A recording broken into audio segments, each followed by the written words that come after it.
It was a quiet Wednesday morning when Emily Parker sat on her porch, sipping a lukewarm cup of coffee that had lost its charm a half hour ago. The autumn breeze curled around her shoulders, and the sound of rustling leaves filled the silence she hadn't asked for but had grown too accustomed to. She stared off into the wooded trail just past her yard, wondering how life had gotten so still, so heavy, so quiet. At 38, Emily felt more like a shell than a woman. Her job at the local publishing firm was stable, her home was modest but cozy, and her daughter, Charlotte, had recently left for college out of state. Still, nothing inside her felt fulfilled. Something was missing, though she couldn't explain what. Her phone buzzed against the metal table. A notification popped up from an app she didn't even remember downloading. Your daily message from the universe is ready. Curious and half-bored, she tapped it. A simple message blinked on the screen. You're exactly where you need to be, even if it doesn't feel like it. Something is coming. Keep your heart open. Emily raised an eyebrow and laughed under her breath. Sure, she said out loud, rolling her eyes. But for reasons she couldn't explain, she didn't delete the app. That night, she lay in bed, the moonlight painting thin stripes across her comforter. She read the message again. Something is coming. It stayed with her, like a whisper hanging in the air. Days passed. Each morning, the app delivered new messages. Some were vague, others oddly specific. Call the person you've been avoiding. Let go of the past. You'll receive a sign today, don't miss it. They were probably randomized affirmations programmed into an algorithm, but Emily found herself anticipating them. Not just reading them, feeling them. The message on Sunday was different. When you hear the bell, follow it. Emily blinked at it. There was no context, no explanation. She went about her day. At noon, she walked downtown to the local farmer's market, more for the walk than the produce. She passed the bookstore and the antique shop, and just as she turned the corner to the square, a church bell rang, sharp and sudden. It startled her. She turned toward the sound and saw the tall spire of St. Matthew's, its wooden doors open, the inside dim and quiet. She hadn't been inside a church in years. Raised Methodist, she had lost her faith somewhere between her father's death and her divorce. Yet something in her chest tugged gently, like a child pulling at a sleeve. Follow it, the message had said.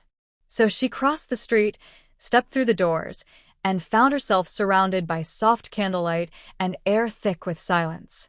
An elderly man sat in the back pew. He looked up and smiled warmly. Didn't expect anyone this early, he said, his voice rough but kind. Are you the pastor? Emily asked. Retired, he said. But I sit here every Sunday before the crowd shows up. Helps me remember what I've lived through. She nodded.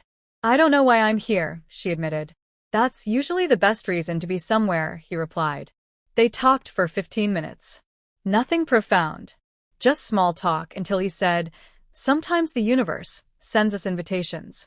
They don't always come in envelopes.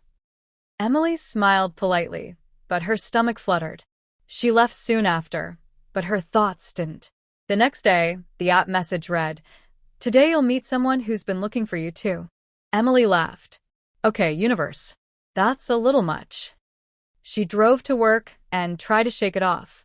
Around lunchtime, she stopped by a new cafe near the office. The line was short. She ordered her latte and stood near the counter, scrolling on her phone. A man tapped her shoulder. Excuse me, are you Emily Parker?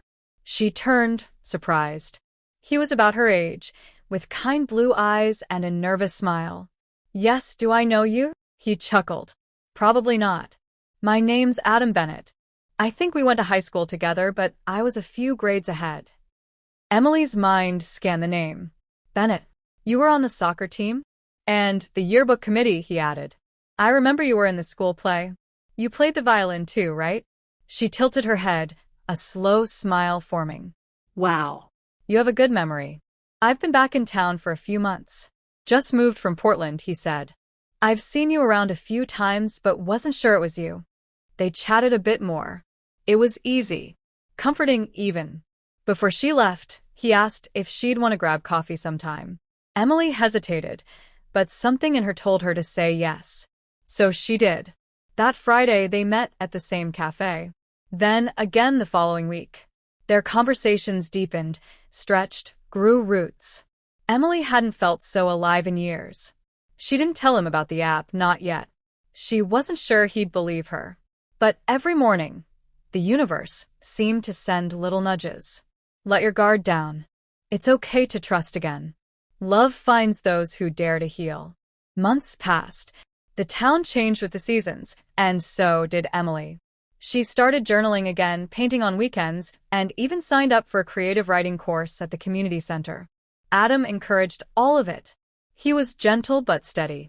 Her scars didn't scare him. His own past had its share of bruises.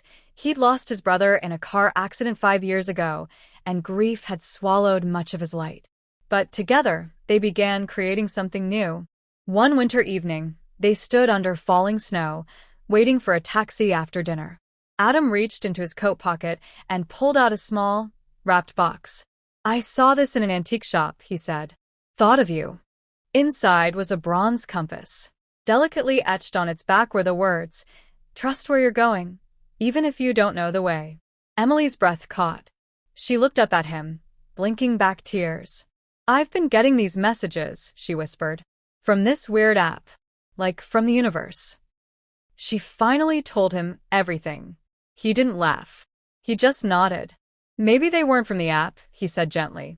"Maybe they were already inside you. You just needed a way to hear them." That night, she lay in bed and opened the app one last time. The message read, "You heard me. Now live me." She smiled and deleted the app. She didn't need it anymore. The messages had done their job. They'd cracked something open inside her, let the light spill in. Life didn't become perfect. There were still bills, bad days, and moments of doubt. But Emily no longer felt alone in her stillness. The quiet had become peace. The longing had become growth. And the emptiness? That had made room for everything new that was coming. Years later, Emily would sit with her granddaughter in her lap, telling her a story not about magic or fairy tales, but about a time when the universe spoke to her, not with thunder or lightning, but with little words, gentle nudges, and the kind of silence that helps you hear what matters most. And when her granddaughter asked, "How do you know it was really the universe?" Emily would smile, kiss her forehead, and say, "Because I listened and everything changed."